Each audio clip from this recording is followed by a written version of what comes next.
দর্শক, লালমনিরহাটের তিস্তায় মেগা প্রকল্পের মহাসমাবেশে এই মুহূর্তে আছেন আমাদের সহকর্মী শফিকুল হক।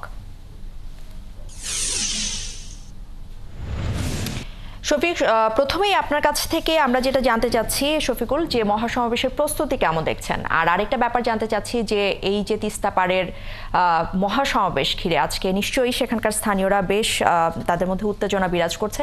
স্থানীয়রা কি বলছেন আসলে এই মহাসমাবেশ ঘিরে?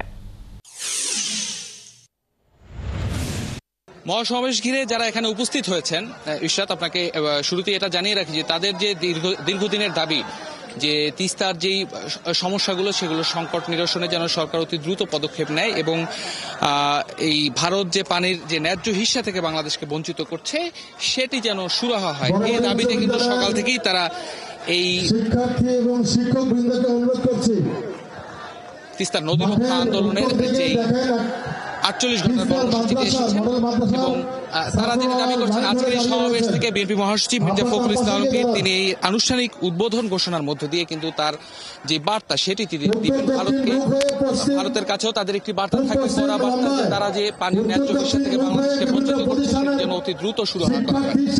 কর্মসূচির বিষয়ে যদি আসি, এখানে আপনি দেখতে পাচ্ছেন সকালে যে অবস্থা ছিল এখন কিন্তু অবস্থার একেবারেই ভিন্ন চিত্র আমরা দেখতে পাচ্ছি।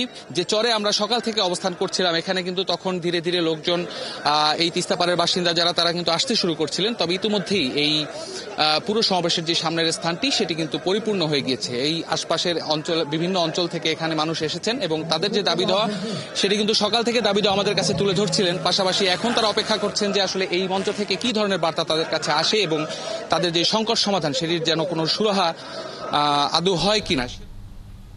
শফিক, ধন্যবাদ আপনাকে। দর্শক, লালমনিরহাট থেকে আমাদের সাথে যুক্ত হয়েছিলেন আমাদের সহকর্মী শফিকুল হক।